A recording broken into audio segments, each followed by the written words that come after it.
Bonjour tout le monde, alors nous sommes le lundi 12 mars, il est à peu près 9 heures du matin, on vient de se prendre quelques bonnes averses là en fin de nuit de dimanche à lundi, une petite période un peu plus calme, on attend les prochaines averses qui devraient débuter dans l'après-midi et se prolonger jusqu'à demain. Donc une première vidéo après l'introduction.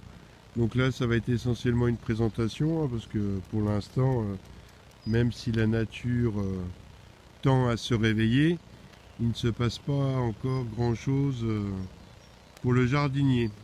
Donc on va commencer. Donc la présentation tout d'abord du jardin. Donc une superficie de 3 arts. C'est un jardin qui est loué à la ville de Strasbourg. Donc sur ces 3 arts, on est loin de cultiver sur l'ensemble de la superficie. Donc là, si on prend un premier aperçu, donc ici une zone où il y a des framboises, après des groseilles, groseilles à macro, cassis, des fraises et puis au bout, on verra ça également un peu plus tard, 3 pommiers et un poirier. Et là, un espace plutôt de fleurs. Et évidemment, j'ai 2 enfants, donc c'est aussi un jardin d'agrément et de loisirs. Donc l'idée, c'est d'avoir du potager et quelques espaces fleuris où je mets principalement des vivaces. Donc on en voit un au fond, on en voit un tout près à côté de la cabane. Un élément essentiel de ces jardins, ben, c'est le puits, avec une pompe à bras. Ce qui fait que j'essaye au maximum de limiter les arrosages. En général, je n'arrose qu'à la plantation ou qu'au semis, et après je laisse faire un peu tout ça. Donc là, une autre zone un peu de fleurs, et un peu plus loin, un mûrier qui me donne des mûres au courant du mois d'août. Donc là, si on continue, on voit encore un petit massif de fleurs. On s'approche gentiment du potager. Un pêcher là qui a été installé au mois de novembre. Et donc là, pour ce qui est du potager, sur le potager, il y a 6 planches qui font à peu près 1,20 m de largeur sur entre 5 et 6 mètres de longueur, ce qui fait à peu près sur une superficie qui doit faire à peu près 45 mètres carrés peut-être de potager, une trentaine, un peu plus de potager vraiment où on va cultiver. Donc de chaque côté, des aromatiques mélangés à des fleurs vivaces, plant de rhubarbe qui n'est pas encore sorti, et au bout, le long du grillage, à peu près la même chose. Donc actuellement dans le potager, il n'y a rien. Quelques poireaux qui restent encore au potager, et là on ne les voit pas trop, mais là on voit effectivement de l'ail et des oignons qui sont en train de lever, qui ont été plantés tout début décembre de l'année dernière, donc qui ont déjà subi un petit coup de gelée là, de fin février. Et donc on va voir comment ça évolue. En général, je plantais au printemps, mais peu de réussite sur les ailes. Et donc j'ai décidé de tester ça en les plantant plutôt en hiver. Donc voilà, sol couvert bien évidemment. Juste un petit mot sur la réflexion par rapport à ça, hein, pour une présentation un peu générale. Ça fait une dizaine d'années que j'ai cet espace qui a beaucoup évolué en 10 ans. Hein, des enfants sont arrivés, donc on voit qu'on peut noter un peu leur présence. Il y avait beaucoup de chemins en pavé autobloquant. Et en fait, je passais énormément de temps à désherber ces allées. Donc depuis 2 ans, je les enlève au fur et à mesure. Idem pour la terrasse, hein.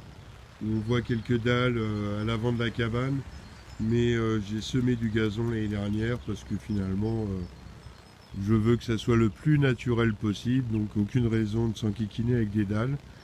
Et puis finalement, un petit coup de tondeuse, et puis c'est propre, hein, une fois que l'herbe est un peu haute. Et d'ailleurs, tondeuse, vu la petite superficie, je travaille avec une tondeuse à main et l'avantage c'est qu'on coupe une herbe qui n'est pas aussi compacte que dans une tondeuse.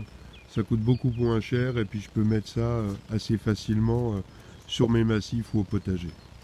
Donc pour revenir au potager, une dizaine d'années que je l'ai. Je viens de la campagne, ici on est à Strasbourg. Voilà, donc on passe son temps à bêcher, retourner. 90% de son temps est quasiment consacré à l'arrachage de mauvaises herbes. C'est pas ce qu'il y a de plus valorisant, c'est un travail finalement assez pénible, peu gratifiant. Et donc on disposait ici sur l'ensemble de ces jardins d'une fosse à déchets verts. Et un jour la ville a décidé d'arrêter l'usage et la pratique de cette fosse, notamment parce que beaucoup de gens n'y mettaient pas que des déchets verts, mais leurs poubelles. Et donc il a fallu réfléchir un peu parce qu'il était pour moi hors de question de me trimballer avec des mauvaises herbes à amener dans une déchetterie. Donc depuis 4-5 ans, début de réflexion, qu'est-ce que je fais de tout ça, comment je m'organise. J'ai commencé à aller un peu sur YouTube, voir ce que faisaient les autres, et c'est là que j'ai découvert cette pratique du sol vivant et de la couverture de sol permanente. Donc mes inspirations, pour la plupart, sont Damien Dercaz de la chaîne Permaculture, Agroécologie, etc. L'inconvénient, c'est qu'il est basé dans le Var. En Alsace, on n'a pas tout à fait le même climat. Au final, je suis tombé sur le potager du paresseux de DIT 67, qui est à Rosheim, un peu plus près du massif vosgien et un peu plus haut en altitude, mais avec un climat assez similaire. Donc deux bonnes sources d'inspiration, des bonnes idées, et puis une chaîne un peu plus technique, un peu plus scientifique, qui est MSV, la Maréchal Sol Vivant. Et puis finalement, quelques autres chaînes comme ça auxquelles je suis abonné, notamment Loulou de Normandie avec le jardin au naturel. Donc j'ai commencé finalement il y a vraiment 2 ans à faire une vraie couverture de sol, notamment sur la partie arrière du potager, où depuis donc l'automne 2016, je n'ai jamais retourné la terre, ni même touché la terre. Donc au printemps 2017, je me suis rendu compte que ça foisonnait de vers de terre, contrairement à ce que je pouvais observer sur l'autre partie du potager. Donc depuis l'été 2017 et l'automne, vraiment j'ai réaménagé tout. Il y avait un chemin au fond aussi. À l'automne, je couvre essentiellement de feuilles parce qu'elles sont disponibles à quelques pas du jardin. Donc j'en ai mis une vingtaine de centimètres. Là, il reste 5 cm à tout casser. Des restes de paille. Donc ces prochaines semaines, et notamment un peu avec les indications là, du potager du paresseux, je vais plutôt opter pour le foin cette année, en tout cas dans les planches de culture. Et puis dans ce qui peut servir un peu d'allée interplanche, mettre de la paille, et puis ça fera peut-être aussi un petit côté esthétique. Depuis cet automne également, je ne me sers plus de ces bacs à compost, je mets directement mes déchets sur les bandes de culture. Et puis également la délimitation des planches de culture, peut-être pas très alsacien avec un peu d'humour, c'est-à-dire que c'est pas forcément très droit. Je voulais mettre au début des fers à béton avec de l'élastique et puis je me suis dit tiens, si les enfants tombent dessus, c'était un peu dangereux. Donc pareil, pas très loin, j'ai pu récupérer quelques branches plus ou moins longues et ça m'a permis de faire des délimitations assez propres. Donc le but de la chaîne n'est pas non plus de réinventer la poudre, mais juste de partager une expérience de ce que je peux lire, de ce que je peux faire sur un climat qui n'est pas forcément très représenté sur les chaînes, donc le climat alsacien. Et puis on parlera également pas mal de fleurs, d'agréments, parce que c'est quelque chose que j'aime bien et j'aime finalement faire pousser des plantes, qu'elles soient comestibles et mangeables ou juste pour la beauté, pour aussi la biodiversité. Donc on continue ce petit tour, hein, vous pouvez voir au gré de la vidéo que cet hiver, je m'occupe également du nourrissage des petits oiseaux. Parce que il y en a de moins en moins, et puis même si des fois ils viennent nous manger quelques petits fruits, ils sont quand même très utiles aussi à la biodiversité et puis à l'environnement, hein. À ce titre, pour ceux qui s'en sont peut-être pas également rendus compte, hein, aujourd'hui quand on prend la voiture et qu'on fait 500 km sur l'autoroute, et dès qu'on s'arrête à une aire de repos sur l'autoroute, avant, quand j'étais gamin, hein, moi j'ai 45 ans, hein, quand j'étais plus jeune, je me souviens que mon père passait son temps à nettoyer le pare-brise, la calandre, parce qu'il y avait plein de moustiques et plein d'insectes.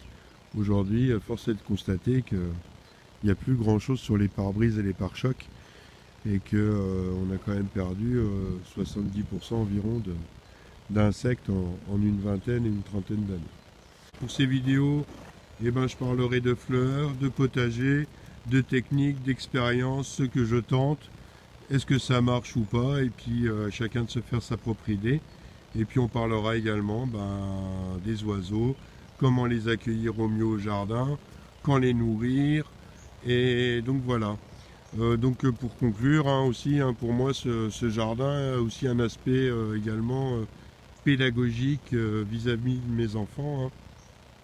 De leur apprendre à respecter l'environnement, à respecter la terre, et à cultiver, et aussi à s'amuser, à se détendre, hein, parce que comme le dirait le potager du paresseux, on est beaucoup mieux sur son transat. Donc finalement je passe plus de temps à contempler la nature, à me délasser, à profiter aussi d'être à l'extérieur, plutôt que d'être le dos courbé, besogneux, à me prendre la tête avec des mauvaises herbes. Donc pour conclure cette première vidéo, n'hésitez pas à laisser des commentaires. Est-ce que ça vous donne envie de continuer ou pas? Je ne ferai pas des vidéos toutes les semaines, hein. On va essayer une fois par mois. Ça dépend aussi un peu de l'actualité, hein. Quand on va démarrer la saison, je pense que ce sera quand même peut-être un peu plus d'occasion de faire quelques vidéos. Voilà. Qu'est-ce que j'ai d'autre à dire? Pas grand chose. Je vous souhaite à tous et à toutes une bonne journée. Si la chaîne vous a plu, abonnez-vous et parlez-en à vos amis.